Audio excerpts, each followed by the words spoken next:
Bonjour à toutes, bonjour à tous. Nous arrivons dans la deuxième saison et là on est sur le 20e épisode de Dog ADN et nous avons la chance aujourd'hui de recevoir les cyclopathes. Certains d'entre vous les connaissent peut-être déjà parce que pour moi ils ont fait l'exploit de faire énormément de kilomètres. Je ne vais pas vous dire, je vais leur laisser raconter leurs histoires, mais énormément de kilomètres en vélo, ce qui est déjà une chose, ce qui est déjà un exploit en tant que tel. Mais faire autant de kilomètres avec un chien et un chat pendant tout le trajet, moi ça m'épate et j'ai vraiment envie de leur poser plein de questions et d'essayer d'avoir plein de réponses que vous devez aussi vous poser. Bonjour à tous les deux. Donc Bonjour. nous avons en notre compagnie aujourd'hui, parce que c'est une team quand même, c'est les cyclopathes. Donc pour ceux qui chercheront sur Instagram, c'est SYKLOPA2TES. On peut peut-être commencer par donner l'étymologie du mot cyclopathe. Oui, c'est Alex qui a trouvé le nom. On dit D'accord? d'abord cyclopathe avec le mot cyclo en En français. norvégien, c'est ça? Ouais. Et du coup, nous l'avons passé en norvégien D'accord. de par notre objectif de monter à notre challenge, un peu de monter en Norvège. Et puis, Pat, normalement, c'est un peu une pathologie, du coup. Et puis, nous, on a modifié un petit peu cette pathologie Ouais, par ouais. les animaux. Ouais, il y a quand même une pathologie d'aller chercher, d'aller faire autant de kilomètres en vélo. Ouais. Il y a quand même quelque chose. Alors, nous, on a avec nous. Elle s'est cachée, il s'est caché, c'est dans le coin, notre petit toutou. Donc, je vais quand même vous présenter. On a Lucie, Alexandre. Ouais. Ensuite, on a Malo, le toutou. Et on a Rossel, le chat, qui va certainement passer pendant l'épisode parce qu'ils aiment bien se balader, surtout quand il fait chaud, tout ça, comme ça. Est-ce que vous pouvez déjà m'expliquer comment vous êtes rencontrés? Parce que je crois que le voyage n'est pas anodin par rapport. C'est un tout, en fait. Oui. Nous nous sommes rencontrés sur La Rochelle, donc là où nous habitions tous les deux. Et puis très vite, on a vu qu'on aimait beaucoup de choses on avait beaucoup de choses en commun, le sport, l'extérieur, les animaux, tout ça. Et ce qui est très drôle, c'est qu'on aime aussi la bière, hein, on adore partager l'apéro. Ah, bah, venez dans le Nord, hein. Ouais, on peut dire que La Rochelle est dans le Nord, ouais. Et du coup, j'ai vu une remorque passer accrochée à un vélo et je me souviens, Malo était avec nous et lui dire: «Oh, regarde Malo, la remorque, bah bientôt c'est toi.» Ouais. Et d'un coup, Alex m'a regardé d'un air interrogateur. Comment ça, t'as prévu quelque chose? Non, non. Et en fait, dans le quart d'heure, Alex m'a dit: bon, bah, Lucie, j'ai jamais proposé ça à personne, mais est-ce que tu veux venir avec moi en Norvège à vélo? Ouais, donc Et Alex avait déjà le projet en tête. Je devais partir là-haut tout seul à la base. Et j'ai rencontré Lucie et l'équipe à Lucie. Et du coup, on est Ouais. partis ensemble. Et tu avais déjà fait un autre voyage en vélo, Alex, précédemment? Ouais, en 2020, j'étais parti vers la Mongolie en partant de France. Ah oui? Mais ça a été stoppé net à cause du Covid. Ah oui, ouais. J'avais fait que le début du voyage. Et entre les deux confinements, j'ai voyagé en France. Je me suis dit D'accord. qu'avant de partir à l'autre bout du monde, il fallait que je connaisse un peu mon pays. Et j'ai fait 4000 km en France. J'ai D'accord. retravaillé et voilà, je me suis dit, bon, je vais monter en Norvège tout seul. Et entre-temps, j'ai rencontré Lucie, Malo, Roti. Et voilà, je leur ai proposé de venir avec moi sur ce Et là, tu projet. as vraiment pris le package complet, là. Ah, c'était le pack Lulu, ouais. Parce qu'il faut préciser que le Rossel et Malo, initialement, appartenaient à Lucie, puisque maintenant, on va dire que c'est commun. Ouais, oui, maintenant, c'est mes potes, ouais. Je suis ouais. pas Ouais, c'est ça. propriétaire, Non, mais non, c'est non, mes mais de potes. toute façon, est-ce qu'on est vraiment propriétaire d'un chien ou d'un chat? Ah, Question je sais pas. philosophique. Et Ouais. oui, c'est ça. Pas tant que ça, non. Et donc, tu as accepté de prendre Lucie. Mais en plus, le chien et les chats, c'est extraordinaire parce que entre les expériences que tu as eues précédemment en vélo, où tu as toute la liberté de faire ce que tu veux, de t'arrêter quand tu veux, à la limite, tu mets le vélo dans un garage et après tu vas faire un petit tour. Bah là, il y a d'autres difficultés qui sont liées à la possession d'un animal, c'est-à-dire qu'on ne peut pas faire ce qu'on veut. Et ça, c'est intéressant. Ça n'a pas été trop une contrainte. Est-ce que tu l'as senti comme une contrainte? J'imagine que la question doit être récurrente, mais est-ce que tu l'as senti? Je m'excuse, hein, je pose la question à Alex parce que c'est important. Parce que Non, non, Lucie, j'ai cru alors oui, comprendre. c'était une grosse contrainte. Ouais. Et je m'attendais pas à ça au début du voyage. Je pense que j'ai mis 2 mois à rentrer dans le voyage parce que à me demander est-ce que j'ai bien fait de proposer Ouais. à Lucie, Ouais. est-ce que j'avais pas sous-estimé un chien de 30 kilos, un chat. Et oui, ça a été une grosse contrainte au début et au fur et à mesure, je sais pas, je me suis habitué ou simplement je les ai acceptés. Et là, d'un coup, tout a changé et on était vraiment 4 à faire ce voyage, quoi. Sachant que Malo et Rossel sont un chat et un chien qui ont été adoptés. Hein. Oui. Ouais. C'est ça. Et donc, est-ce qu'ils ont une belle histoire à raconter sur Dog ADN? Est-ce qu'ils ont une belle histoire? Malo maintenant, oui, c'est une belle histoire. Il sort d'un trafic de chiens où il est maltraité. Encore un. Ouais. Je l'ai récupéré lorsqu'il avait 6 mois. Il connaissait rien du tout. Même une flaque d'eau, il en avait peur. Il savait pas ce que c'était. Enfin, c'était assez fou. Pays de l'Est? Non, en France. Hein. D'accord. Ah, il y en a aussi chez nous. Et oui, c'était en France. Et donc, du coup, j'ai eu du mal à le récupérer parce que la personne a bloqué. Enfin, c'était assez particulier. Et du coup, ouais, maintenant, il a 6 ans et demi. Et puis, il va qu'à ses occupations. Il jouit de grandes balades. En ce moment, de grandes balades, du coup, en liberté dans les Pyrénées. Et il a la chance quand même. Et la puissance aussi, la force d'avoir été sûrement un des chiens qui a couru le plus de kilomètres, puisqu'il a couru du coup 3500 kilomètres sur 9 mois. J'allais te poser justement la question, comment vous avez organisé, parce que c'est des chiens qui ont un grand besoin de dépenses, donc à la limite, c'est génial, puisque ça va complètement avec le projet global. Quand tu l'as récupéré, il avait quel âge? 10 mois. 10 mois? Donc 6, pardon. Ah, pardon, ouais. 6 mois, d'accord, parce que moi, comme ça coupe de temps en temps. 6 mois, ok. Donc déjà, 6 mois, quand tu récupères un chien, il y a quand même beaucoup de boulot, surtout s'il a un mauvais passif. Ouais, il y avait du travail. Hein. Faut passer. Enfin, c'est difficile. Hein, l'éducation, c'est tous les jours. Ça s'arrête jamais. En plus de ça, là où c'est difficile, c'est que j'ai tout de suite été cataloguée. Aussi bien parce que j'ai un husky, donc soit je suis une punk à chien, soit j'ai un chien un peu qualifié de chien de cassos en fait. Et du coup, mon chien, quand j'arrive devant des éducateurs canins, ils me disent « Ah, vous avez un husky ?» Mais moi, en 20 ans de métier, jamais un husky a été en liberté ou a fait quoi que ce soit. Ah bah écoute, c'est parce qu'ils ne suivent pas. Je ne sais pas si vous avez vu mon dernier épisode avec notre ami parisien Thibaut qui promène avec son husky tous les soirs, il fait des lives. Son husky est sans laisse. Oui, et Malo, il s'en laisse aussi. Alors, je pense que ces éducateurs-là, je pense qu'ils ont peut-être un autre métier à faire. Je suis d'accord. C'est ce que je leur dis.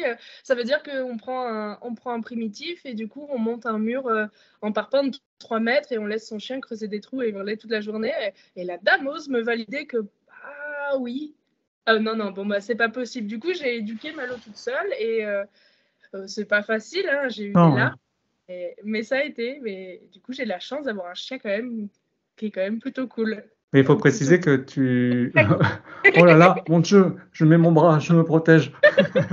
C'est ça, ouais. Mais par contre, c'est un chien avec lequel tu as pratiqué le canicross, cani-VTT. Oui. Donc, beaucoup de réponses à ses besoins. Parce que ses besoins primaires, c'est justement d'être actif. Donc, il est là le problème des chiens primitifs. C'est que si on ne répond pas à leurs besoins, oui, effectivement, ils vont se sauver parce qu'ils vont aller chercher une femelle, soit parce qu'ils ne sont pas castrés, ou parce qu'il y a une femelle en chaleur qui passe dans le coin, ou parce que c'est un chien qui a besoin de faire 20 km par jour quasiment, dans l'idéal. C'est ce besoin d'aventure, oui. Ouais, ce sont des petits aventuriers. Ils ont besoin de pouvoir sentir plein d'odeurs, de pouvoir pister un peu, mais il écoute très bien, mais ce n'est pas un chien de travail. C'est ça. Et je le ressens aussi dans les disciplines du canicross ou du cani-VTT, où lorsqu'il joue et que ça lui fait plaisir, il adore, il y va à fond. Et si d'un seul coup, il n'a pas envie, qu'il n'a plus d'intérêt, il s'arrête. Donc voilà, c'est ce type de chien et je l'aime pour ça. Hein. Je vous ai perdu pendant quasiment 30 secondes là. Je ne sais pas si c'est le réseau. Non, mais c'est pas grave. On parlait donc de ses besoins. Donc, si on revient sur votre parcours en vélo, on va quand même citer, hein, il y a donc 8575 km en pédalage, hein, je parle. Sur un trajet total de 11 000 km. C'est ça, à peu près. On ne va pas calculer les mètres hein, quand même. Et on a 20 frontières de traversée. Oui. C'est énorme, c'est génial. Et tout ça avec un chien et un chat. Donc là, franchement, il va falloir me raconter quand même 2-3 trucs. Est-ce qu'il y a une préparation? Alors, et le chien, déjà, c'est une chose. Ça s'appelle Dog ADN, donc ma spécialité, c'est le chien, mais bon, j'ai quand même pas mal de connaissances en chat, et ça m'épate encore plus. Alors, je crois que vous avez eu aussi la colère des gens qui disent que le chat ne doit pas rester sur un vélo, nanana, etc. Bon, on va les laisser parler. Mais comment vous avez senti que le chat avait vécu cette histoire? Parce que quand je vois les photos, je me dis qu'il était plutôt heureux. On a ressenti ça aussi Bah un oui, peu. oui, Hein. je Il pense. avait, il avait. On n'avait pas l'impression de le maltraiter en tout cas. Il avait l'air vraiment bien. Parfois, c'était plus difficile. En Norvège, lorsqu'on a enchaîné 2 semaines de pluie, par exemple, C'est ça, compliqué. là, ça devenait compliqué. Mais pour nous aussi. Donc du coup, voilà, ça nous incitait à trouver des solutions pour se mettre à l'abri. Pour le chat, c'était la priorité surtout. Parce que Ouais, c'est surtout pour le chat et nous on s'en servait un peu on comme en- excuse pour prendre un hébergement ou quoi. c'est ça, et on en profite. Merci à lui. Merci le chat. C'est ça. Bon, c'est que pour toi, hein. Franchement. Hein. Nous, voilà, une douche, un lit. Ouais. Mais ouais, c'était. Ah, bah voilà. Il fait la police parce qu'il y a un camion qui arrive. Mais ouais, Roro, en tout cas, il avait l'air de s'y plaire. Et ça a mis 1 semaine peut-être d'adaptation pour les deux. Hein, parce que Malo aussi Enfin, Malo au début pleurait non-stop dans la remorque. Oui, bien Mais sûr. au fur et à mesure, il pleurait plus si le deuxième vélo était à l'arrière et qu'il voyait D'accord. le Oui, deuxième oui, vélo. oui, le repère. Ouais, mais sinon, le chat, franchement, son repère, c'était la tente. Et donc, à partir du moment où on ouvrait la tente, qu'on mettait le duvet, hop, il allait se coucher sur les duvets ou alors il faisait sa vie autour de la tente. Mais ouais, oui, bon, on a eu beaucoup de commentaires nous disant que c'est territorial, que ça reste à un endroit, qu'il ne faut pas les bouger. Bah, la tente, c'était son territoire. On n'a pas ressenti ça. C'est Son ça. territoire, c'était peut-être nous. Ou du coup. nous, ouais. C'était Oui, et nous, puis je pense que la remorque et la tente, c'est ses repères. c'est Ouais. ça. Ça Et aurait puis, été plus difficile, je pense, de faire d'hôtel en hôtel. Là, ça aurait peut-être été compliqué parce que c'est toujours des éléments différents. ouais, Possible. ouais, c'est possible. Mais à chaque fois, sa tente, c'est sa tente, quoi. C'est ça, c'est ses odeurs, c'est le duvet. Il dort toujours sur nos jambes ou à l'intérieur du duvet. Et puis, ouais, enfin, il avait l'air serein en tout cas. En tout cas, j'invite les auditeurs et auditrices à aller voir vos photos sur Instagram parce que je n'ai pas vu un chat malheureux. Pourtant, des chats, j'en ai depuis que je crois que j'ai grandi avec les chats. J'ai 50 ans et j'ai toujours eu des chats. J'ai déjà vu des chats malheureux. Celui-là, il ne me paraît pas super malheureux. En tout cas, je veux bien prendre sa place. Quand il, Voilà, c'est Clairement. quand il a la tête à l'envers là, C'est ça. dans son panier, non, il n'a pas l'air malheureux. Et après vos balades, ça vous arrivait de le laisser un petit peu, je ne sais pas si vous aviez une petite longe ou un truc comme ça pour qu'il puisse un peu.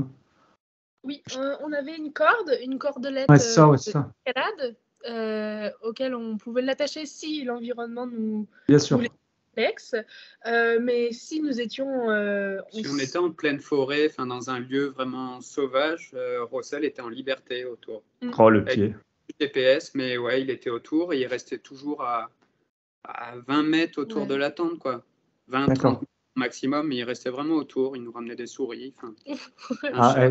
et participer à l'alimentation générale. C'est ça. Fallait pédaler le lendemain, donc il nourrissait ses humains. Vous m'avez lancé une perche. Parlons alimentation. Parce que là, c'est compliqué. Parce que je vais reparler juste d'un sujet avant pour introniser ça. C'est que, si j'ai bien compris, le vélo plus la remorque, c'est 100 kilos. Globalement, hein. On n'est pas à 500 grammes Fait près. 50 kilos de vélo à peu près. Et la remorque avec Malo fait 50 C'est kilos. ça. Et il n'y a pas encore celui qui est sur le vélo. Ouais, sans celui qui est sur le vélo. Ouais, ouais. Donc, on va dire que c'est un sacré poids à tirer. Exact. Donc, si on rajoute en plus de la nourriture, parce que si je pars sur un chien, c'est à peu près 400 à 500 grammes par jour. À peu près, hein, ça dépend. Surtout un chien là qui va être avoir besoin de beaucoup d'énergie. Il faudrait pratiquement un sac de croquettes tous les 15 jours, quoi, de 15-20 kilos. Donc, c'est impossible à gérer de cette façon-là. Donc, comment vous avez réussi sur le plan logistique à gérer l'alimentation du chien? Du chat, c'est un peu plus facile parce qu'on peut beaucoup plus facilement changer son alimentation. Le chien, c'est un peu plus compliqué. Eh bien, alors là, ça a été difficile pour moi parce que je fais très attention à l'alimentation de mes Oui, animaux lorsque je suis stable, quoi, comme dans oui, une. bien sûr, bien sûr. Oui. Par contre, c'est pas forcément possible. Donc là, voilà, on a fait au mieux. En France, par exemple, on a pu jouir des dons de viande des bouchers. À la base, Malo était au BARF. D'accord. Donc Oui. du coup, voilà. Il a pu profiter vraiment de plusieurs kilos, mais même le chat, de plusieurs kilos de viande. Et ça, c'était en France. Et c'était vraiment génial parce qu'en plus, ça créait des rencontres. Enfin, voilà, c'était cool. Donc, tous les jours, on avait de la nourriture. Ça nous évitait d'en transporter. Enfin, on transportait peut-être 1 à 2 kilos de croquettes au cas où. Mais voilà, on ne touchait pas aux croquettes et on nourrissait en fait avec du frais, du cru. Et ça, c'était génial. Par contre, une fois que nous sommes sortis de France, ça, c'était plus possible. Et parce que les personnes ne comprennent pas la demande. Simplement, en fait, D'accord. voilà. On a beau demander, ils disent non, c'est catégorique. Du coup, c'était des paquets de croquettes. Alors, au plus gros, en paquet de croquettes, on a pris des paquets de 4 kilos. Mais ça, franchement, ça nous arrive 2 fois. On était vraiment sur des paquets de 3-4 kilos, grand max, quoi. Mais du coup, à renouveler souvent. Il faut les porter. Ouais. Et il y avait des paquets, il y a une marque qui fait des paquets qu'on a retrouvé plusieurs fois, c'est Crave. Alors, oui, d'accord. Avec un des paquets qui font peut-être 1 kilo. Et ça, c'était génial pour nous parce que du coup, voilà, on achetait. Et comme nous, notre alimentation, on l'achetait tous les 2 jours, tous les jours ou tous les 2 jours, voilà, ça fait que ces petits paquets, on pouvait les renouveler, mais lorsqu'on les trouvait. Mais c'est pas facile. Hein. Il y a des pays où l'alimentation pour le chien était plus compliquée à trouver que celle pour le chat, par exemple. Et là, dans ce cas-là, c'était plutôt de la ration ménagère, non? On a trouvé de la viande à ce moment-là. Ouais, on a trouvé des cuisses de poulet. Alors, la ration BARF n'était pas parfaite. Hein, non, t'es en ration ménagère, c'est bien aussi. Et voilà, on a donné ce qu'on pouvait au mieux. Et puis, et ça a été. On n'a pas eu. Vous avez la chance d'avoir un chien ultra résistant. On sait, c'est connu. Hein, c'est une race quand même qui est ultra résistant. C'est quand même l'avantage d'avoir un nordique. Alors, pas résistant, mais pas princesse quand même. C'est un croisé, c'est ça? Hein? Oui, il est croisé. Mais quand je dis que c'est une princesse, c'est vraiment une princesse. Hein. Oh, c'est trop beau. Il a tendance à un peu choisir sa nourriture, même quand il était au BARF. Si la cuisse de poulet ne lui convenait pas, il les touchait pas. Il fallait vraiment lui laisser. Il renvoyait le serveur. C'est ça. C'est ça pour quelqu'un d'autre. Moi, j'en veux pas. Mais ouais, voilà. En gros, on transportait 2 kilos de nourriture pour Malo et entre 800 grammes et 1 kilo pour Rossel. Et au niveau tout ce qui était vétérinaire, tout ça, c'est une question qui m'est venue juste ce matin. Je me suis dit, il faut absolument que je leur pose. Est-ce que vous aviez, quand vous avez préparé le trajet, même si apparemment vous aviez prévu les pays, mais pas vraiment la direction? Oui. Hein, il y avait une partie prévue et une partie d'imprévu. Ce qui rend toute la liberté au voyage. En fait. Je crois même qu'il n'y avait qu'une chose de prévue, c'était l'aller. Et la chose imprévue, c'était le retour. C'était le retour, ouais, c'est ça. Ouais, et donc, au niveau vétérinaire, tout ça, vous aviez une application, quelque chose comme ça, qui vous permettait, en fonction de la géolocalisation, d'avoir le vétérinaire le plus proche, au cas où, hein, en cas de besoin? Non. En fait, Google Maps. Voilà, c'est Google.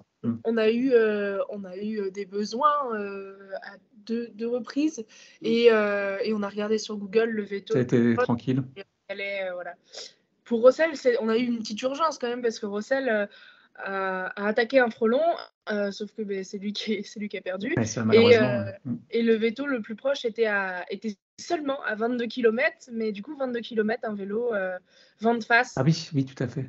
Oui. C'était pas facile. Donc bon. C'était une grosseur, mais on a tout donné. Ouais. C'était good. Mais... Ouais, on a réussi à arriver assez vite. Après, sa vie n'était normalement pas en danger parce que là où il a été piqué, voilà. Mais bon, il souffrait quand même et ça reste un peu. Ouais, frelon, apparemment, ça pique. Ouais. Et ça fait mal. Ouais, c'est ça. Il adhérait pas trop au concept, mais voilà, on a eu besoin du veto que 2 fois sur le voyage. Et alors attends, pour Malo, au niveau par rapport au parcours je vais prendre que la partie en vélo, hein, les 8500 km. Malo, il courait combien de temps? Parce que je crois qu'en moyenne, ça faisait entre 40 et 50 km par jour par rapport à ce que j'ai pu voir dans les différents reportages. C'est une moyenne, hein, parce que j'imagine qu'il y a des jours où tu te dis, allez, c'est bon. Aujourd'hui, 5 à 80, on a fait. Ouais, c'est ça. Tu fais des journées off et des journées plus ou moins, enfin, tu gères. Et alors, Malo, comment il courait à côté? Parce qu'il était habitué au canicross, cani-VTT, donc j'imagine qu'il avait envie lui aussi de temps en temps d'envoyer. Ouais. Alors, nous étions, par exemple, le long des canals, des rivières et tout ça, c'était parfait parce que là, Sécurisé. et c'est ça, sécure, il était en liberté, il pouvait aller se baigner, s'abreuver, enfin, limite, on n'avait pas à s'en occuper, et ça, c'était vraiment cool, et c'était vraiment confortable pour tout le monde. Après, suivant les endroits, il était attaché ou il était En en libre. liberté. J'avais une laisse, mais oui, j'ai dû déconstruire du coup un peu ce côté cani-VTT Bien sûr. où Malo tractait et lui dire que là, non, quand je te dis au Ça. vélo, c'est un peu au pied en fait. J'ai voulu lui apprendre le haut pied au vélo, quoi. Oh, il s'y est mis. Et du coup, ouais, c'était l'ordre de venir au niveau de la pédale à droite.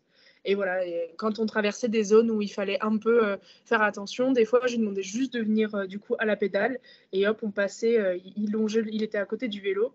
Mais sinon, il était en laisse et il courait à peu près 20 km par jour, tous les jours. Et c'est pas un chien heureux, ça. Ah. Ouais. Et justement, maintenant, Pour nous, ouais. Du Ouais. coup, lui, le soir, vous étiez tranquille, hein. Oui, ah oui, complètement. Ouais, c'était Mais il cool. y avait Rossel qui prenait la relève. Du Oui, coup. bien sûr. À moi maintenant, à moi. C'est ça, bon, allez, le cabot, c'est bon, maintenant c'est à mon tour.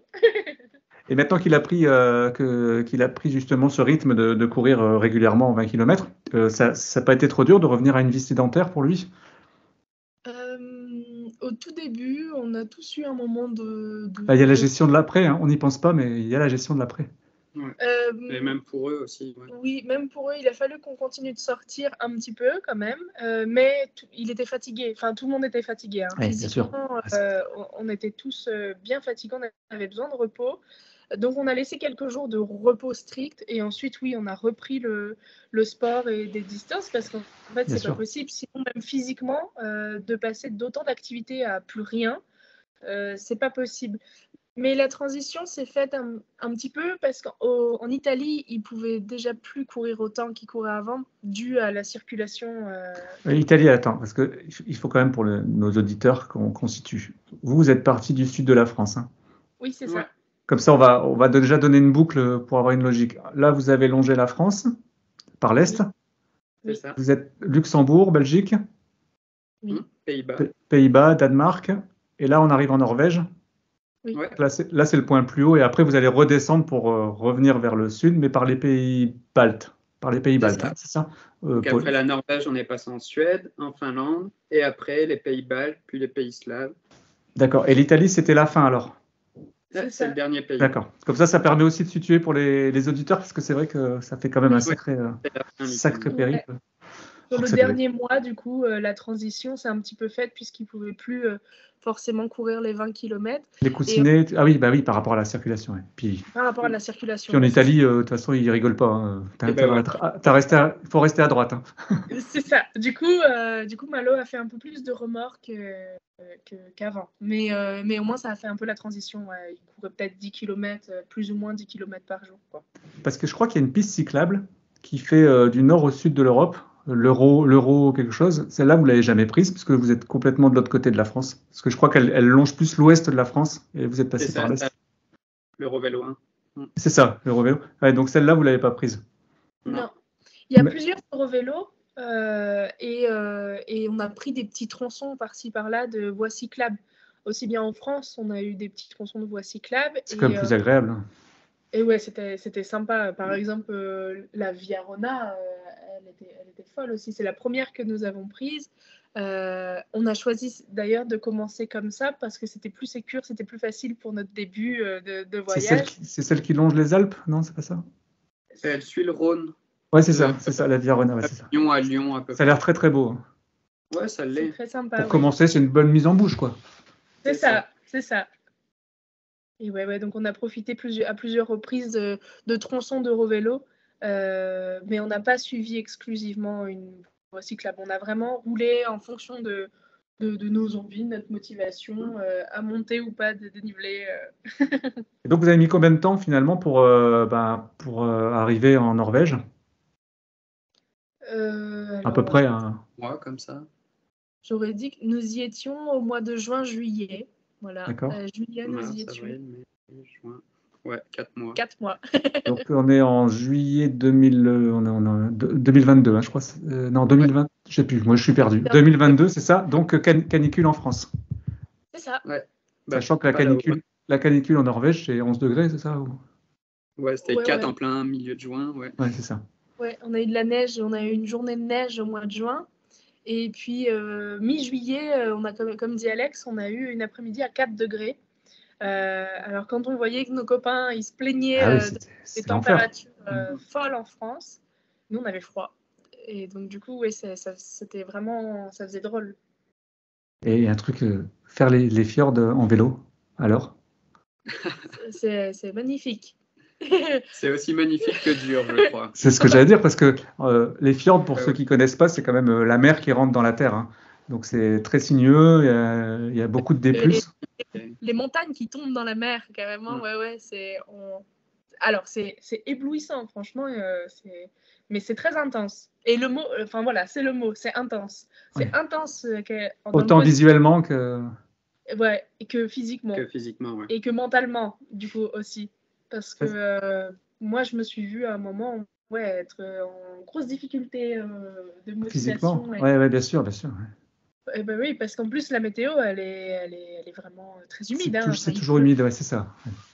Et vous avez calculé également le dénivelé que vous avez fait non. On ne l'a pas encore calculé, non. Parce que ça, ce serait, à mon avis, très intéressant. Ouais. Parce que j'ai envie de dire, faire 8500 km, c'est déjà fort. Ouais. Faire à plat, mettons à plat, un plat parfait. La terre est plate. Bon, c'est déjà mais alors, avec du dénivelé, c'est plus 8500 km, oui. Et comme vous avez choisi le plus facile, la Norvège. C'est ça. parce que précédemment, vous êtes passé d'abord par la Suède. Non, c'est Norvège. Ouais, Norvège ou la Suède. Ah non, vous êtes arrêté avant vous. Vous n'avez pas été jusqu'à la Suède. Hein. Si. Attends, en fait, sur la carte, je vois tout, en fait. Nous sommes allés On a commencé la Scandinavie par le Danemark. Ouais, ok. Je regarde la carte en même temps. Et puis ensuite, nous sommes remontés donc par les fjords norvégiennes. D'accord, ouais, c'est ça, ok. Et nous sommes remontés jusque Trondheim, qui est plus ou moins au milieu, ou à peu près. Plus ou moins au milieu bas de la Norvège. Et là, on a fait une grosse pause de 3 semaines de vélo, une grosse pause de vélo 3 semaines. Et ensuite, on a complètement traversé d'ouest en est par la Suède pour ensuite remonter et aller en Finlande. Donc, le point le plus haut dans notre voyage, c'est Umeå, et c'est en Suède. D'accord. Mais par contre, la Suède, ça paraît plus droit, plus linéaire, ou c'est une idée qu'on se fait quand on l'a pas fait C'est moins montagneux. Ouais. En Norvège, c'est très montagneux, du coup, on voit beaucoup de roches. Voilà. Alors qu'en Suède, il y a beaucoup de forêts. Ça monte aussi. C'est plus des collines, mais c'est des forêts à perte de vue. Enfin, c'est ça. Une forêt énorme, quoi, la Suède. Ouais, c'est fou. C'était fou, la Suède. Et au niveau de la faune, alors, qu'est-ce que vous avez vu de beau? Est-ce que vous avez eu l'occasion de rencontrer de la faune locale? Ouais, je pense qu'on a vu tous les animaux emblématiques de là-haut. Donc l'élan, l'ours. Ah non, le loup, on n'a pas vu de loup. Non, on n'a pas vu de loup. Ouais, là, c'est plus difficile. Hein. Et on n'a pas vu de glouton aussi. J'aurais vraiment... Ah oui, le glouton, c'est marrant aussi. Ouais. Le glouton, mais le loup, de toute façon... Non, pas de loup. Pas de loup et pas de rennes non plus, parce que les rennes étaient plus haut. C'est plus haut. Étaient pas si loin, mais ils étaient un peu plus haut quand même que là où nous sommes arrêtés. Et donc, on a vu un élan traverser la rivière. C'était trop beau. Et c'était fou. Et puis, on a pédalé aussi de nuit. Parce qu'on voulait voir des Parce que pas le choix. Ah non, en plus la nuit. Ouais, parce qu'en fait, de nuit entre guillemets, parce qu'il y a vraiment plus de nuit. À partir du Danemark, on avait presque plus de nuit. On avait 1 heure ou 2 peut-être de nuit. Noir, je veux dire. Et ensuite, on se levait à 8 heures du mat, qu'il était minuit ou 3 heures, la luminosité était la même en Norvège. Donc ça, c'était très perturbant. Et arrivé en Suède, on s'est dit, on va pédaler entre guillemets de nuit pour voir des animaux qui se cachent de l'humain. Bien sûr. Et pas de chance, il a fait vraiment noir parce que du coup c'était très nuageux, donc on voyait pas grand-chose. On était à la frontale et on a su après que ce que nous avions senti, c'était à plusieurs reprises l'odeur d'ours. Donc il y avait super. des ours en fait juste à côté du chemin où nous pédalions. Mais c'était presque sûr finalement qu'on allait en croiser parce que cette forêt que nous avons traversée, c'est celle où il y a la population la plus dense d'ours en Suède. Oui, j'avais vu un reportage dessus justement la semaine Ça, dernière. c'était fou. Et en Pologne, on a eu aussi la chance de poser la tente à côté d'une réserve naturelle. Et bon, toute la nuit, on n'a pas beaucoup dormi, mais ça valait le coup. Toute la nuit, on a entendu le brame de l'élan. Oui. C'est déjà la période? En septembre, c'était en septembre. Ouais. Ah oui, c'est vrai, ça me perturbe le fait que... Non, mais oui, ça met du temps. je suis décalé en fait, ouais, d'accord. En fait, en gros, nous avons fait 1000 km par mois. D'accord. Donc, du coup, lorsque nous sommes arrivés en Pologne, on était déjà en septembre et ça, c'était. Et le bruit, enfin, leur chant, leur appel, il était impressionnant. C'était vraiment. C'est Jurassic Park à côté de la tente. C'est clair. Oui, parce qu'en plus, vous êtes en bivouac, donc souvent isolé du reste du monde, quoi. À moins que je ne sais pas si ça arrivait de faire du bivouac dans les jardins des habitants, parce que je sais que dans les pays nordiques, ils sont assez accueillants. Après, je ne sais pas sur le reste de l'Europe. Alors, en fait, dans les pays nordiques, donc en Scandinavie, Norvège, Suède, je ne sais plus si ça s'appelle le droit à la nature. C'est ça, et tout à fait. Oui, si on veut poser la tente dans le jardin de quelqu'un, on peut le faire. D'accord. C'est autorisé. Voilà, il n'y a pas de propriété, on va dire, privée comme sur la nature, ouais. Ou si on pose la tente chez quelqu'un, c'est pas sûr qu'on y reste très longtemps. Mais si, il est arrivé qu'on dorme chez des gens grâce à des rencontres ou à Internet. Et puis, mais là, à ce moment, on avait posé la tente le long d'une rivière et c'était à côté d'un quartier. Et en fait, c'est ça, ouais, c'était une impasse. Ouais. Et il y avait un petit parc et là, on avait posé la tente du coup sur le parc. Et alors, vous avez jamais eu peur des sons de la nuit? Parce qu'il y a des sons la nuit. Bah oui, il y en a plein. Ouais, il y a du monde qui passe à côté de la tente. Bah, je pense que c'était la plus grande frayeur, mais c'est pour ça qu'il faudrait que tu racontes. Je pense que c'était la plus grande frayeur de Lucie sur ce voyage. Ouais. C'était le bivouac au milieu de la nature, quoi. Mais je peux comprendre, hein, je pense qu'il y a beaucoup de gens qui sont dans la même situation. Je peux pas te dire que si je faisais la même chose, je serais super sécure. Hein. Ouais. Bah, sécure peut-être, mais oui, il a... Pas dans ma tête en tout cas. Oui, voilà. Ouais, c'est ça. C'est vraiment ce qui me faisait le plus peur. En fait, ce qui me faisait le plus peur. La seule chose que je craignais, en fait, parce que sinon, voilà. Et en fait, il y a des fois où j'ai sursauté ou alors je disais Alex, écoute, il y a du bruit. Ouais, mais c'est vrai qu'un blaireau, par exemple, qui se bagarre, ça fait un bruit. Ça fait du bruit, oui, bien sûr. Et puis, je croise pas beaucoup de blaireaux si qui se bagarrent. De blaireaux comme ça, en tout cas. C'est là, ouais. Et là, le cri, par exemple, je me suis réveillée en sursaut, ou alors on a eu parfois des chevreuils qui sont venus très très près, et le chevreuil, quand il s'en va ou quand il a peur, il aboie en fait. Et le bruit, pareil, c'est impressionnant. On entendait parfois les foulées de galop de tout ce qui est cervidé. On les ressentait dans la tente et tout. Enfin, c'était vraiment génial. Non, franchement, c'était génial. En plus, vous avez une odeur, forcément, plus l'alimentation, donc forcément la faune locale qui fonctionne à l'olfactif en plus. Et puis ils sont très curieux surtout de se dire attends, c'est mon jardin, c'est quoi ça, qu'est-ce que ça fait là? On a eu des renards qui se sont... C'est ce que j'allais poser la question, parce que le plus proche c'est le renard en général. Oui, ils sont... je pense que Rossel, il en a vu quelques-uns d'année à année dans la tente. Là par exemple, j'ai pu me réveiller en sursaut lorsque j'entendais Rossel grogner, parce que du coup je savais qu'il y avait un animal, qu'il y avait quelque chose d'anormal pendant que Malo dormait. C'est ça. Et au niveau des vaccins, tout ça, il y avait quelque chose de spécial. Là, on reste en Europe, donc je pense que c'est que la rage. Oui, c'est ça. C'est ça. Il y avait rien. Il faut juste qu'ils aient un passeport. Passeport européen. Qu'ils aient le vaccin contre la rage. Moi, ils étaient à jour des vaccins. Enfin, j'ai rien fait de plus que ce que je faisais déjà pour les vaccins, pour les sports canins ou pour les chenilles, Ouais. par exemple. Enfin, il n'y a rien eu de plus à faire. Mais j'ai quand même, avant de partir, pris rendez-vous avec ma vétérinaire en lui donnant les Bien potentiels sûr. fruits que nous allions voir.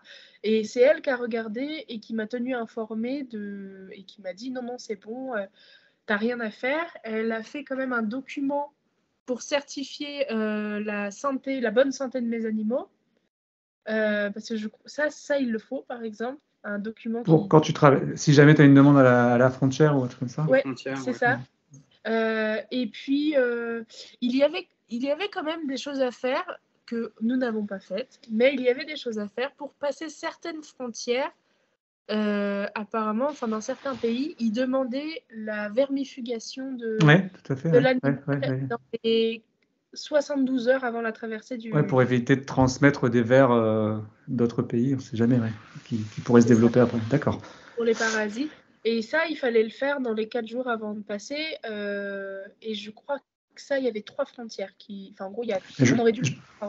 je sais qu'il y a un site spécialisé pour voyager avec son animal dans tous les pays, mais je ne me souviens plus du nom, où justement il vous donne tous les conseils parce que j'imagine qu'il y aura un autre projet, mais on va en parler à la fin. J'espère que ça va pas s'arrêter là, qu'il y aura d'autres choses bientôt, genre aller jusqu'en Grèce ou je ne sais pas moi. Mais il fait plus chaud. Hein. Il fait plus chaud. Aller de l'autre côté. Ouais, c'est ça, tout à fait. Oui, on en parlera après, du coup. Pourquoi? Pourquoi nous sommes Pourquoi partis ce voyage? Je pense, ouais, le pourquoi ce voyage, je sais pas trop, mais pourquoi. Enfin, c'était vraiment je voulais partir seul parce que j'ai encore besoin de voyager avant de me poser. Précision, vous avez quel âge? Moi, j'ai 27 ans. 27 ans, et Et toi? 29 dans une semaine. D'accord. Comme ça permet de situer un petit peu aussi par rapport aux besoins, parce que dans la vie, on a différents besoins en fonction de notre âge, donc ça permet de Ouais. situer. J'ai encore besoin de voyager et ouais, j'avais prévu ce voyage qui me semblait plus facile que celui vers la Mongolie. Oui. Donc, je voulais vraiment faire ce voyage et je rêvais de voir un loup et de pêcher un saumon. C'est pour ça que j'avais choisi la Norvège. Et voilà, la suite, c'est la rencontre avec Lulu, Malo, le chat, et puis on Et je crois que tu as pêché un saumon dans une photo que j'ai vue. C'est possible? Non. C'était pas un saumon? C'était pas un Non. saumon. Non, c'est un très gros poisson, mais c'était pas un saumon. Merde. Non, le saumon, j'ai eu l'occasion, mais ça m'a. Je me suis dit que c'était vraiment dommage d'attraper un saumon, en fait. Le poisson, il fait des milliers de kilomètres, il remonte la rivière, et je voulais pas être celui qui arrêtait cette espèce de cycle de vie là. Donc j'ai arrêté mon envie de pêche au saumon. Par contre, le loup, je l'ai pas vu et ça, j'ai pas arrêté l'envie. Et toi? Et moi, en fait, j'avais un CDI, Ouais. j'avais des dons, j'avais tout ce qu'on nous dit d'avoir, en fait. Hein. Ouais, tu étais plus Et dans une configuration formatée, en fait. C'est ça. Parce que mon entourage était comme ça et parce que j'avais pas forcément ces idées-là, mais c'était moi qui avais un problème. Donc du coup, j'essayais d'être conforme.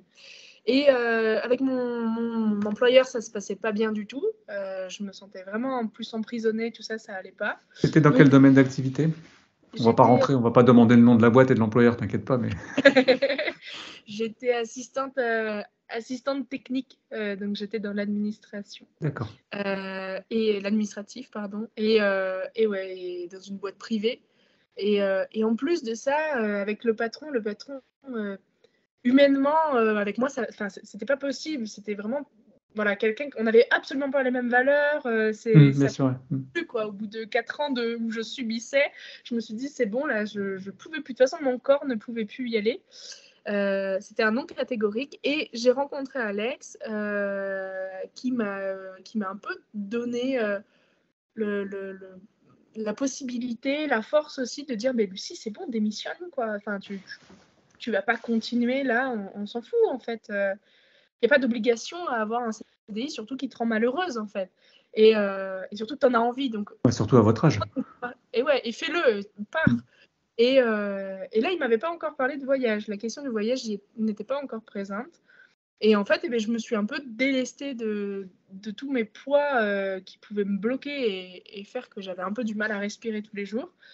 Et voilà, et j'ai totalement fait confiance à Alex, mais tout de suite, dans le choix du matériel, dans tout, je lui disais, vas-y, moi je te suis. De toute façon, Alex m'a proposé de partir en voyage avec lui à vélo en Norvège. Je sais même pas si les 10 secondes sont passées avant que je lui dise oui, de toute manière. Et il m'a même regardé en me disant, mais tu prends pas le temps de réfléchir là, enfin, c'est un gros truc quand même. Non, vas-y, on y va. Où tu veux, on y va, on s'en va. Et ouais, et franchement, c'était fabuleux. Combien de temps de préparation entre le moment où justement et le départ? On ne s'est pas vraiment préparé. Ouais, préparation, il n'y a pas eu de préparation, juste l'achat du matériel. Et... Vous êtes au feeling en fait? Oui. Ah bah oui, il faut. Sur pas de contrainte, zéro contrainte. Non, mais c'est même pas des contraintes, parce que si, les contraintes, on l'a. Quand il pleut, on est sous la pluie. Bien sûr, oui. Mais non, le feeling et pas l'anticipation, mais les ressentis, tout ça, sont très importants sur un grand voyage comme ça, parce qu'on ne peut pas prévoir. Et si on prévoit, il peut y avoir que de la déception, quoi. Parce que tout ne se passe pas comme dans une vie bien rangée. Là, l'inconnu est maître dans un voyage comme ça. Ouais, je comprends ce que tu veux dire. Donc, il ne faut pas trop se préparer. Est-ce que vous avez été déçu de certains endroits dans votre voyage? Ah, déçu. Parce qu'il y a forcément un contraste entre les différents pays que vous avez traversés. Vous êtes parti des pays nordiques qui sont quand même très droits, très respectueux de la nature, voilà. Et puis après, vous finissez en Italie, qui, pour moi, avec ma vision à moi de touriste, on va dire, c'est carrément l'opposé, quoi. Je pense qu'on n'a pas eu de déception. À l'inverse, on a eu des surprises, je pense, et beaucoup de plaisir à voir des choses parce qu'on avait des a priori. Et finalement, c'était mieux d'y être. Moi, je crois qu'on l'a eu plus dans ce sens-là. Par exemple, quand les pays baltes ou la Pologne, oui, la presse qui leur est faite, elle n'est pas formidable sur ce qu'on. On n'a pas vraiment d'idée de la Pologne. On n'a pas d'idée. Ouais, voilà, c'est ça. On sait pas quoi. À part la vodka ou les films qui sont un peu négatifs. Oui, tout à fait. Là, on se dit, waouh, où est-ce que nous allons? Et en fait, mais absolument. C'est hyper moderne, tout à fait. Et oui, c'est ça, c'était fou. C'était génial. Je vais dire, la vodka a été notre plus grande surprise. La Pologne a été une de nos plus grandes surprises. Mais oui, le gros contraste entre les pays scandinaves dans lesquels nous avons pédalé et les pays baltes s'est fait quand même vachement ressentir. C'est là où il y a eu le plus de différence. Puisqu'on passe des pays les plus riches, sûrement, où il y a le plus de pouvoir d'achat à ceux... Oui, tout à fait. Ouais. Mais par contre, c'est assez surprenant. Vous avez ça y est, je parle plus, moi, je sais plus parler. Vous avez dû être vachement surpris, c'est de voir que vous avez traversé que des pays européens. Et en fait, pour une Europe unie, il y a des grosses différences d'un pays à l'autre. Ah bah oui, mais ça, c'est la magie de l'Europe. Ouais. Parce que oui, entre la Norvège et la Lituanie, enfin vraiment, la Scandinavie et les Pays-Bas, c'est le plus gros gap qu'on a eu au niveau culturel. De passer des plus riches aux plus pauvres d'Europe. On passe d'un SMIC à 3005 à un SMIC qui est à 400 €. C'est... Même ton pouvoir d'achat change d'un pays à l'autre. C'est ça qui est fou quand tu voyages comme ça. Nous, on est passé de pauvres à très riches, en fait. En Norvège, on galérait on galérait pas, mais c'était très, très cher. À passer à pouvoir se faire plaisir tous les jours, à s'acheter des bons aliments quand il y en avait. Et à acheter de la viande pour les animaux, parce que du coup, ça coûte cher. Ne coûtait rien, entre guillemets, pour nous. En Lituanie. Nous pouvions dépenser en croquettes, par exemple, en Norvège. Donc, c'est fou. On a un exemple qui est notre référence, mais par exemple, une bière que nous avons trouvée, qu'on peut trouver en France à 80 centimes, on l'a trouvée à 7,50 € en Norvège. Ah bah, j'espère qu'elle est bonne. Non, forcément. Ça dépend ce qu'on appelle bon, mais non, nous, on n'a pas... Voilà. Donc ouais, c'est vraiment... Et le regard des différentes populations des différents pays sur les animaux, justement, de deux humains avec deux vélos, avec une remorque et un chat et un chien à l'intérieur, ou à l'extérieur, ça dépend s'ils couraient à côté ou pas. Est-ce qu'il y avait un regard avec bienveillance d'un côté et de l'autre côté en se disant c'est quoi, c'est taré? Enfin, excusez-moi pour le terme, mais vous voyez ce que je veux dire? Ah bah, on a tout eu, je pense, ouais. Au début, où tout le monde nous disait ah, c'est magnifique de faire ça avec un chien, un chat. Enfin, vraiment tout le début, je pense. Après, dans les pays plus pauvres, ils comprenaient absolument pas. Ouais, Mais pourquoi un chien, bah, ça sert déjà, à pour eux, rien c'est une de le dépense supplémentaire. Ouais, laisser dehors. Enfin, Ouais, c'est ça. bah déjà, le voyage, ils connaissent pas le voilà. voyage simplement. Alors, voyager avec un chien, un chat, ils disent mais pourquoi? Ils Tout à fait. comprenaient même pas déjà pour qu'est-ce qu'on foutait là à vélo. T'as que ça à foutre? Que vous faites là? Pourquoi vous pédalez? Enfin, pourquoi faire? Tu peux prendre le train ou même pas, oui. Rien que la notion du voyage, finalement, ils la connaissaient pas puisqu'ils voyageaient pas. Il y en a beaucoup. Là, c'était pour eux de voir des étrangers. En plus, on leur montrait sur la carte d'où nous venions. On leur disait Paris, parce que France, c'est Ouais, compliqué. parce que c'est ça. Ouais, c'est Et ça. alors que Paris, ça allait, tout le monde comprenait. Et, Ou Mbappé. ou Mbappé. Ouais. Ouais, il est fort. Il est fort. Oh, bah, voilà, on avait des références françaises, quoi. Et du coup, ouais, les personnes, déjà, le premier, tout le monde nous a traités de fous, par contre. Peu importe le pays. On a eu à chaque fois le « Excusez-moi, ça vous manquer de respect, mais vous êtes fous. » Donc ça, peu importe Ouais, la mais je langue. pense que c'est un fou respectueux. C'est fou Oui, dans le sens il y a des jolis fous et des fous. oui, c'est ça. Je pense qu'il y avait une forme de romantisme dans le fou, si vous voyez ce que je veux dire. Ouais, c'est un bon Oui, fou. c'était Ouais, un fou qu'on c'est ça. comprenait bien. Ça allait. Mais ouais, enfin, c'était vraiment cool. En tout cas, de passer, de voir ces regards différents, de voir aussi ces populations et ces façons de faire. Hein. Parce que en Norvège, par exemple, les personnes sont quand même timides et je dirais pas désintéressées, mais on nous regarde pas forcément. On nous regarde un petit peu, mais jamais avec insistance. On nous regarde pas dans les yeux ou quoi que ce Oui. soit. Alors que, par exemple, quand on allait dans d'autres pays, et notamment, bon, là, la comparaison des pays baltes, où, bah là, non, les gens se posaient comme ça devant nos vélos, ils regardaient, ils ne comprenaient pas du tout. C'était trop mignon, c'était vraiment super aussi de faire. Mignon, je sais pas, mais. Moi, je trouvais ça cool de faire découvrir des Vous choses. vous êtes toujours senti en sécurité? Il n'y a jamais eu de moment où vous vous êtes dit on va peut-être pas rester trop longtemps là? Ah, si, Si. 2-3 fois quand même. Mais 2-3 fois sur tout le voyage, C'est pas rien. grand-chose. Ouais, tout à fait. Ouais. Et, Ouais. et même par rapport à vos animaux, parce qu'il y a des pays où l'animal en liberté, c'est chose courante. D'ailleurs, on les récupère en France après, puisqu'il y a les associations qui les ramènent. Les pays de Ouais. l'Est, les chiens On des n'a pays de l'Est. pas tant croisé que ça. Non, ça va?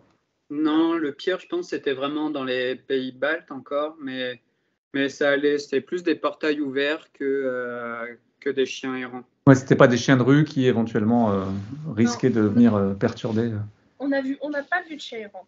D'accord. C'est pour ça aussi qu'on n'a pas forcément pu continuer à descendre vers la Grèce ou vers la Turquie ou autre, parce que là, il y aurait eu des chiens errants.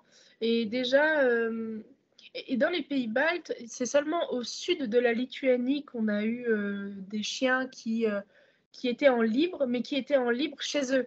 Et en D'accord. fait, c'est de chez eux, il sortait parce qu'il voyait l'étranger arriver, donc il allait à la rencontre de l'étranger et il l'accompagnait plus ou moins amicalement, hein, en aboyant. On ne s'est jamais fait attaquer non plus, hein, mais D'accord. et il l'accompagnait jusqu'à ce que la personne dépasse, je ne sais pas, 200 mètres de son habitation.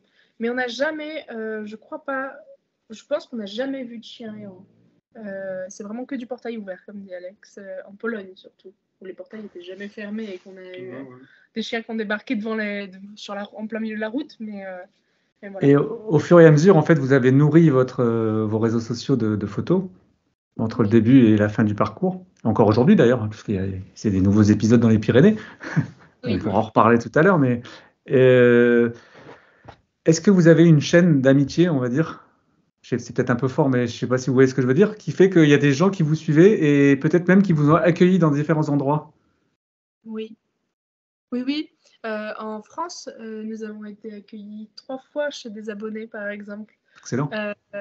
On a même aussi fait parfois nos trajets en fonction des personnes qui nous contactaient sur les réseaux sociaux et qui nous disaient venez chez vous, je vous invite. Et comme disait Alex tout à l'heure, on n'a pas de plan fixe, donc du coup, et nous sommes toujours ouverts à la modification et à l'adaptation, tout Ce ça. qui n'est pas plus mal finalement.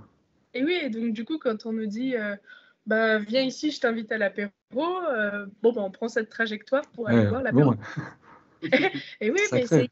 c'est hyper intéressant. En plus, et c'est hyper intéressant de voir Bah, c'est des rencontres. Hein. un Français, c'est Cyril. Là, je pense à Cyril, par exemple, qui est Bonjour Cyril, on te passe le bonjour. un Français qui habite depuis 20 ans en Finlande et qui a monté son entreprise, sa boutique de vélo. Et c'était super sympa parce qu'on a passé une très très bonne soirée avec lui et son ami. C'était vraiment cool. Mais en France, ouais, on a eu un moment, je me souviens, on partait de Strasbourg, de chez des abonnés, et de chez Emmanuel. Et du coup, un moment, on se réveille un matin, il y avait de la neige, on avait très froid, c'était très humide. Et on met juste une story sur les réseaux en disant, bon, bah là, franchement, on a froid, c'est dur, faut qu'on se réchauffe, on n'arrive pas à se réchauffer.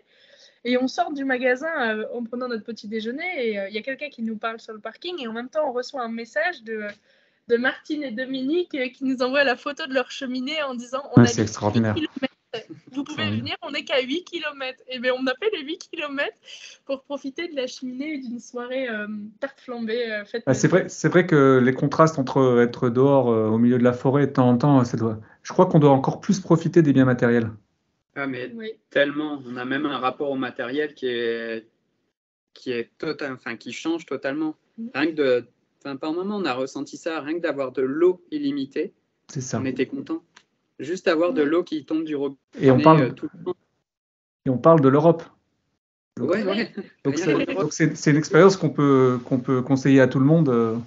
Et oui, on parle de l'Europe où c'est quand même hyper sécure. En plus, nous sommes français quand même, donc on monte notre carte d'identité. C'est ça. Voilà. Non, en général, on t'embête pas trop, il n'y a pas de fouilles et tout ça. Ouais. Non, on n'a aucune difficulté. C'est vraiment sécure. Oui, on a eu 2 ou 3 fois où on s'est dit, bon, bah, là, on va y aller. Mais c'est tout. Enfin, sur 9 mois, je ne sais pas combien de milliers de personnes on a pu rencontrer, qui ont pu nous toucher, nous serrer la main ou quoi que ce soit, ou caresser nos animaux. Donc, franchement, c'était vraiment... De toute façon, on le voit, ça pétille dans vos yeux, là. Et au niveau de l'eau... Oh, pardon, je me suis perdue. Au niveau de... Je sais plus... Oh non, mais t'inquiète pas. Alors, là, t'es sur... C'est Alex qui m'a regardé, je me suis dit, oh merde, je suis partie trop loin.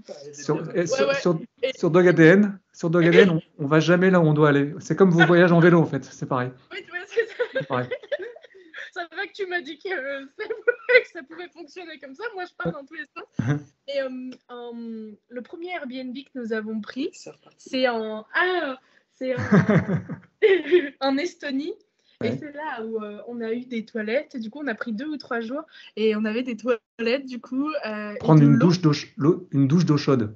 Ouais, et pas la rivière. C'est basique. C'est paraît tellement basique.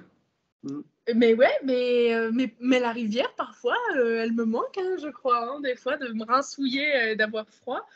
Elle me manque. Je dirais pas tous les jours, parce que là, j'ai une douche chaude à disposition. Mais je crois que le mieux, c'était quand même de pouvoir juste se lever sans avoir à se rhabiller, à avoir c'est ça. Aller aux toilettes. À remonter la tente le soir, à allumer le feu pour faire un peu. C'est ça le plus confortable, on va dire, ces choses-là. Mais nos contraintes que nous avons choisies liées au voyage étaient surtout de chercher de l'eau, de chercher à manger et un endroit pour dormir. C'est vraiment les besoins primaires, en fait. Hein. Besoins pour exister. Pas le choix. C'est bien ça. Est-ce que vous avez été amené à, bah oui, forcément, j'imagine, à travailler un petit peu à droite à gauche? Alors, une fois, oui. Une fois. On a travaillé 2 semaines dans une ferme en Norvège. Parce que c'est des belles expériences aussi, ça. C'était une très belle expérience. Sacrée expérience. Ouais. C'était une grosse expérience parce que c'est un Breton qui a pris son bateau il y a plusieurs années et qui a fait un truc de fou. Ils sont partout, ces Bretons. Ah ouais. Ils sont partout. Oui. Et qui s'est retrouvé en Norvège, en fait, et qui a rencontré sa femme et qui est allé en Alaska lui chercher de l'or pour faire son alliance. Enfin, voilà. Donc déjà, le personnage est... Le baroudeur, Ouais. Et ouais, on a bossé du coup 2 semaines en workaway. Donc, c'est ça, ouais. Juste avec un échange d'un logement. Ça se développe énormément. Bah, c'est une autre vision du bien matériel, en fait. Oui. Et ça, c'était cool aussi. Alors, moi, j'ai travaillé à un cheval, donc moi, ça va, je savais. Ouais, parce que je crois que initialement, tu viens du milieu équin aussi. Hein. C'est ça. Du coup, c'était sympa et c'est quelque chose que je connaissais. Alex a fait du bricolage, un peu de charpente. Ouais. Ah bah, dans le dur. Ouais. C'est les Ingalls.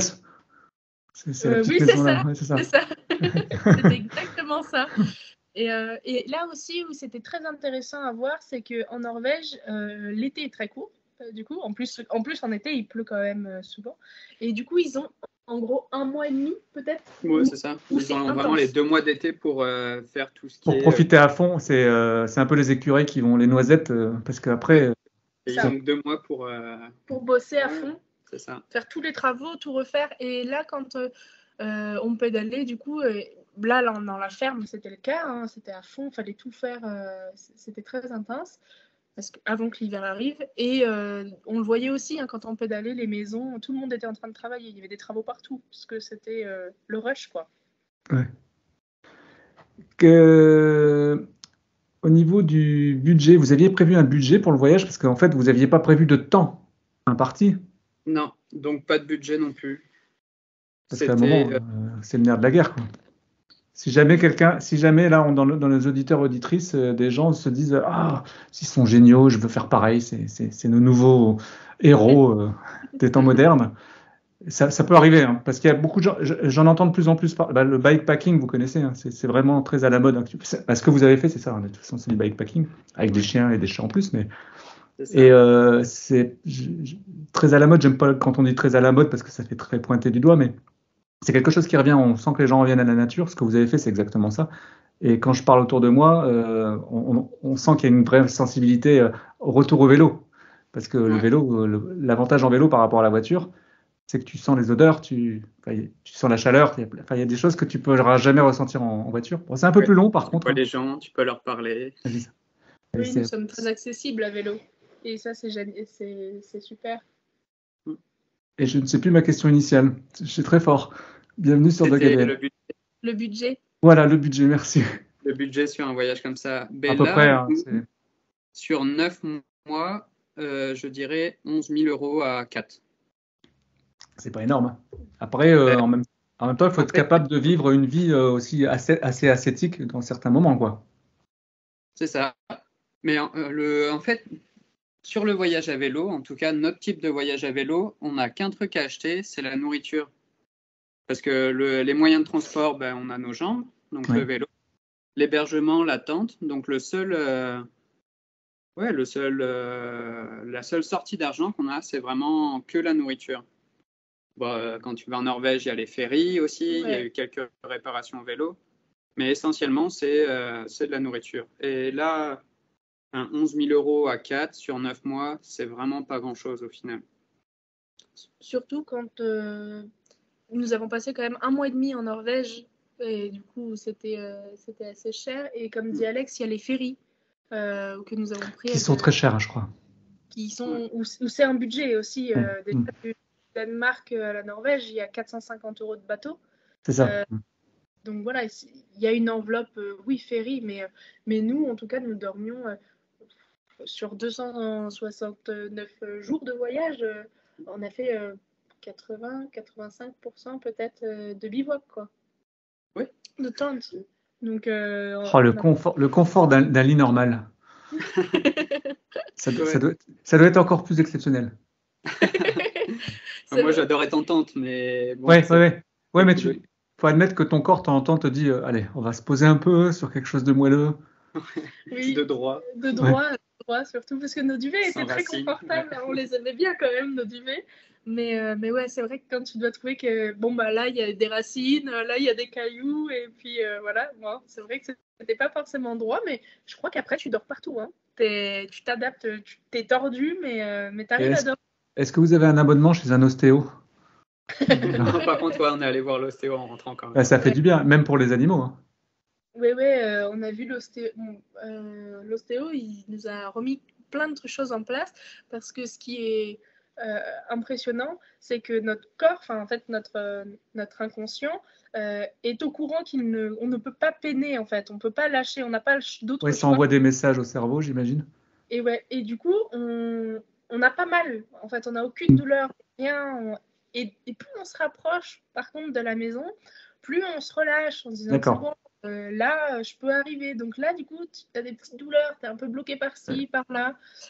Et là, Oui, c'est l'instinct de survie qui. Ouais, c'est ça. D'accord. Et là, quand tu arrives, par contre, moi, c'était l'hécatombe. Je me souviens, j'avais mal vraiment partout. On a pris rendez-vous chez l'ostéo dans les 2 jours de notre retour, de toute façon, parce que c'était. Vous avez mis combien de temps pour vous remettre en fait de ce périple pour revenir en vous disant bah voilà, je suis à la même forme qu'avant de partir? On n'y est pas encore. Hein. Ouais. Ça fait 2 mois que nous sommes rentrés et on n'a pas retrouvé encore la forme qu'on avait avant de partir. Et est-ce que vous auriez des conseils à donner aux auditeurs auditrices qui voudraient faire le même périple ou une autre destination, mais puisque vous avez l'expérience de leur donner des conseils, et on a le droit de donner des conseils sans se prendre pour. Ouais. Peut-être en préparation, je sais pas, hein, ça peut être préparation physique, ça peut être essayer de quand même, si vous faites un périple comme ça, de voir un ostéo tous les 1000 km, je sais pas, est-ce qu'il y aurait des conseils que vous pourriez donner? Non, si ce n'est la préparation physique, en fait, il n'y en a pas besoin, vu qu'on a le temps. Ça s'auto. Et ça, c'est un espèce de mythe qu'il y a autour du voyage à vélo, c'est qu'il faut se préparer. Mais non, si la première journée, tu fais 10 km, bah, tu feras 10 km. La deuxième, tu en feras peut-être 15. Et ton corps va s'habituer progressivement. C'est ça. On n'a pas besoin d'être une machine de guerre pour partir sur un voyage à vélo, quoi. Ça, c'est un mythe qu'il faut déconstruire. Et il faut surtout se reposer. Parce que si on ne se repose pas, on va se blesser. C'est sûr. C'est dommage de se blesser alors que, comme dit Alex, on a le temps. Donc en fait, si tu as besoin de te reposer au bout de 3 jours de vélo et de faire une journée off, et bien, tu fais une journée off. Si ce jour-là, tu fais que 10 km parce que tu ne te sens pas bien physiquement, et bien, il ne faut pas forcer. Le but, c'est surtout de profiter, d'observer, de sentir les odeurs. Enfin, chacun son but, hein, mais c'est d'être là, quoi, de vivre, quoi, de profiter de l'instant, si on s'arrête parce qu'on voit des champignons ou qu'on veut manger des myrtilles sur le bord, et bien on s'arrête pour manger des myrtilles ou pêcher un peu. Voilà, enfin, on a le temps. Le but, c'est de kiffer. Hein. Sinon, ça n'a aucun intérêt. Est-ce qu'il y a une destination où vous êtes dit, à un moment en arrière, en vous disant, bon, c'est là qu'on doit aller vivre après? Ça arrivait plusieurs fois, ça. C'est vrai qu'on a adoré la Belgique avec les Belges. Ils sont d'une. Ben, moi, je suis sur l'île. L'île, c'est vraiment la frontière belge. Donc, même pour les canicross, tout ça, quand on est sur les compétitions, même quand ils font des compétitions de vélo ou quoi que ce soit, où ils organisent des choses, chez nous, si tu vas avoir une petite tranche d'orange et puis une petite bouteille d'eau, chez eux, ça va être des bières, des sangliers. Enfin, c'est un truc de fou, quoi. Ils n'ont pas la même vision de. On a vraiment adoré. Ouais. L'humain en Belgique, c'est vraiment top. Ils sont vraiment dans le partage, très chaleureux. Généreux, accueillants. Donc la Belgique, on a adoré. Le Danemark. D'accord. Le Danemark, c'est vraiment. Ouais, c'est le respect de la nature. Les gens sont souvent dehors. C'est magique. Enfin, c'est vraiment génial. Je pense que le pays qui nous plairait le plus, ça serait le Danemark. Ouais, je pense que c'est le Danemark. Mais est-ce que la France reste la première destination? On adore aussi. Hein. On va pas se mentir. On a adoré la France. Notre mois en France, il était fou. Trop bien. C'est tellement varié. En fait, on se rend pas compte. Tant qu'on reste en France, on se rend pas compte de la chance qu'on a d'être français et en France, quoi. Donc on invite tout le monde à voyager et moins râler peut-être. Oui, parce qu'en France, les personnes étaient très gentilles aussi. On n'a eu aucun souci, par exemple, avec les gens. Contrairement, beaucoup nous disent vous avez vu ça dans d'autres pays. On nous pose des questions dans les autres pays. Et là, souvent, on a c'est pas ça que vous auriez pas eu ça en France, hein, par exemple. Hein. Ou, non, si. On a été accueillis spontanément en France à plusieurs reprises. Sur le bord d'une route, quelqu'un vient nous voir, vous avez besoin d'aide. Ça, très souvent. On s'arrêtait, les voitures s'arrêtaient pour nous dire vous cherchez votre chemin? On se dit non, on a déverrouillé, à peine eu le temps de déverrouiller le téléphone, quoi. Donc c'était faut vraiment, les gens sont gentils et en France, il y a aussi beaucoup de personnes gentilles, accueillantes, qui nous proposent un verre d'eau et au final, on boit 2 litres de bière, du Gewürz, du machin et on part pas parce que. Et voilà comment ça dure 9 mois. En fait, on fait 200 bornes. Hein, C'est ça. En Belgique, on a cru qu'on allait rester en Belgique. On était invités tous les jours en Belgique. Ouais, je sais. Tout le temps. Tu rentres dans la spirale. Le lendemain, pédaler. Bon. Puis en plus, c'est un peu vallonné en Belgique quand même. Hein, donc, quand tu as bu 4 bières à 9 la veille. Ouais, leurs triples, elles font mal. Hein. Ah ouais, elles font très mal. Ouais, c'est ça. Donc, c'est le Danemark où on vivrait. Mais on s'est vu aussi dans les pays baltes, leurs fermes, c'est très beau parce que du coup, les gens ont des potagers. Oui. Se cultivent, en fait, se nourrissent par ce qu'ils produisent. Et ça aussi, c'était très beau et très attirant. Et la Pologne, c'était génial aussi. Et l'Italie, la spontanéité des Italiens est très surprenante au début. Mais parce qu'ils savent rentrer dans une bulle. Nous, on a quand même une bulle où on a du mal à approcher. Oui. Et eux, ils vont dedans. Ils cherchent pas. On a l'espace vital, nous, qui est un peu plus important que le leur. C'était vraiment drôle. Du coup, en tant que Français, on s'est senti vraiment entre les Norvégiens et les Italiens, quoi. Pas aussi proche des Italiens à toucher ma chérie, mon beau, nanani, nanana.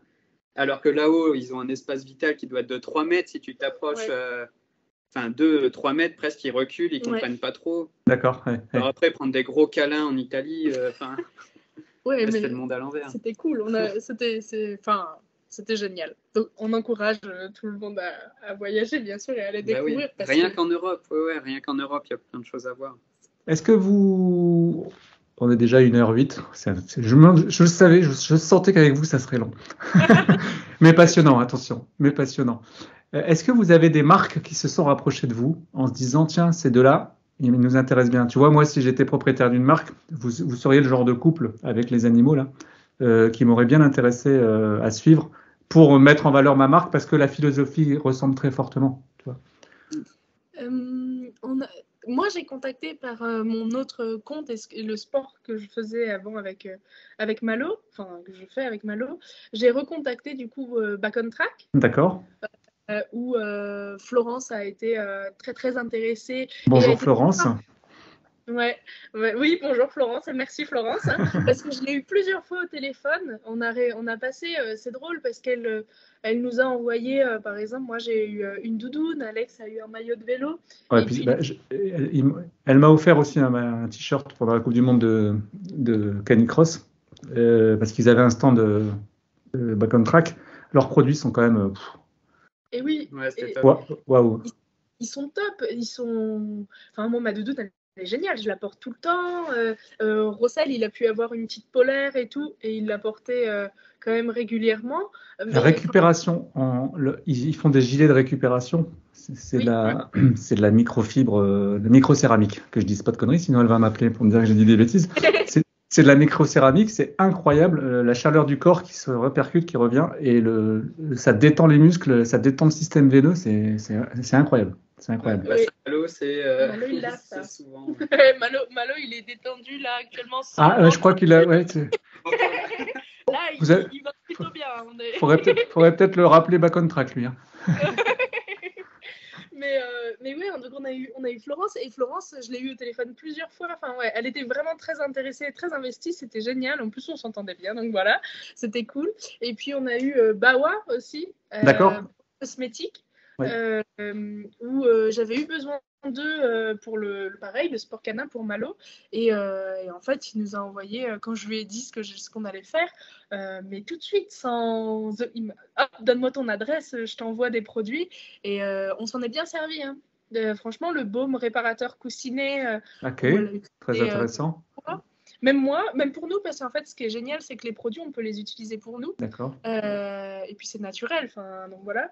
Je les citerai si tu peux m'envoyer, tu sais, si tu peux m'envoyer les liens, je les mettrai dans le podcast.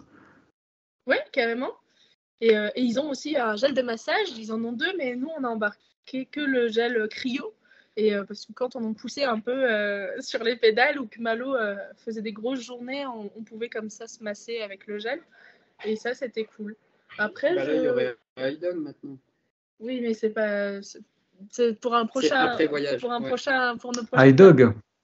Ouais, mais c'est pas fait. C'est pas encore officiel. On vous promet un épisode futur. Voilà, c'est ça.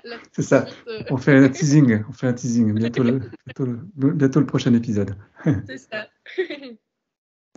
Écoutez, on a fait le tour de pas mal de questions, je pense. Est-ce qu'on peut déjà parler du futur projet ou pour l'instant c'est pas encore mûr ou... Il y en aura, c'est sûr. C'est sûr et certain qu'il y en aura. Alors après, comment, où Il y a déjà le financement, j'imagine. Faut parler matériel quoi. Il y a pas... Yes, ouais. C'est ça.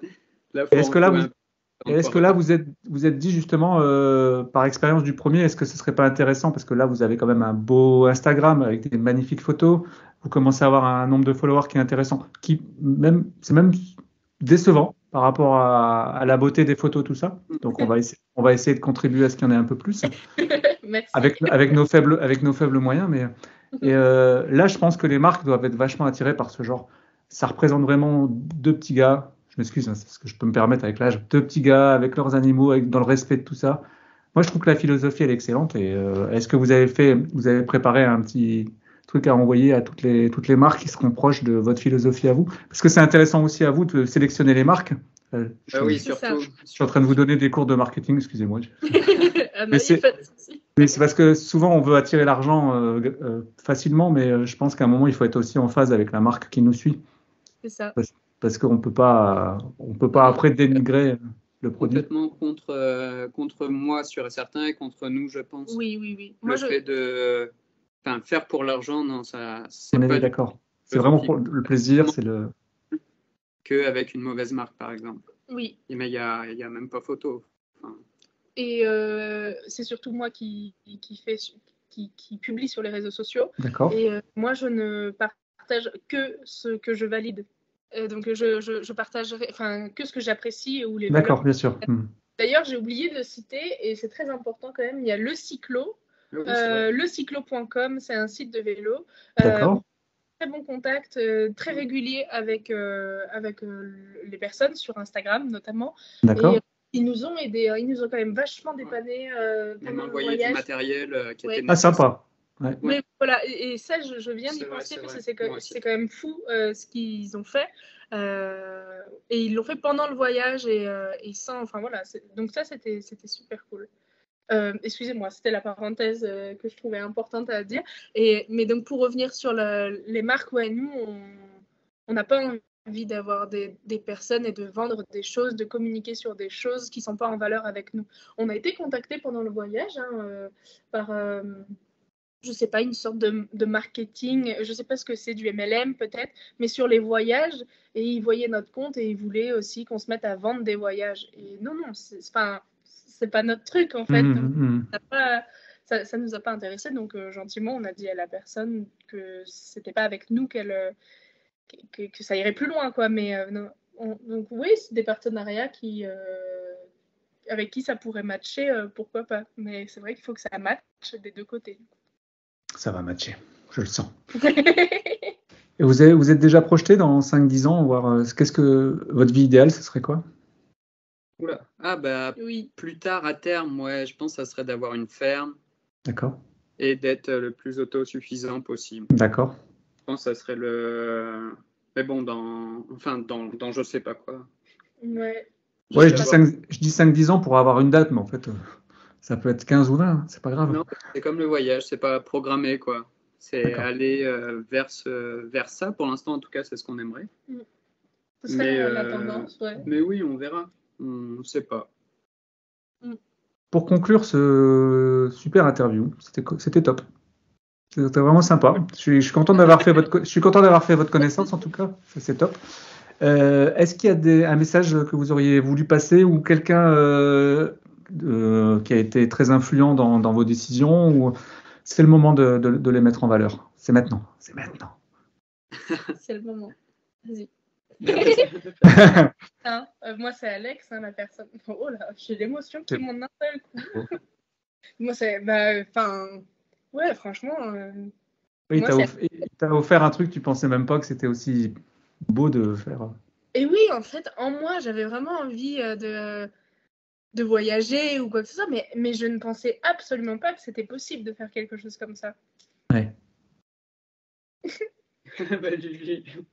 Ah, c'est beau. Et toi, Alex?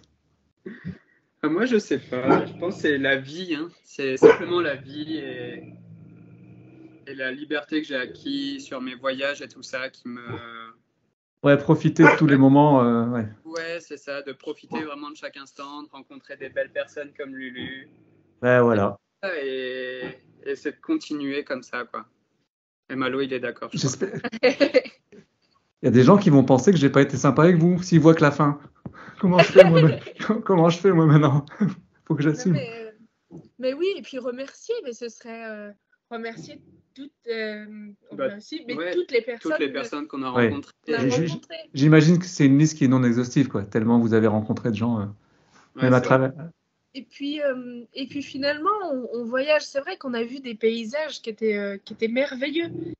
Mais en fait, rien ne vaut la rencontre avec les personnes.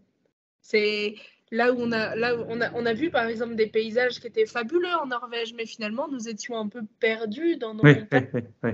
Et tout de suite, quand on a revu l'humain, même si ça fait chaud, quoi.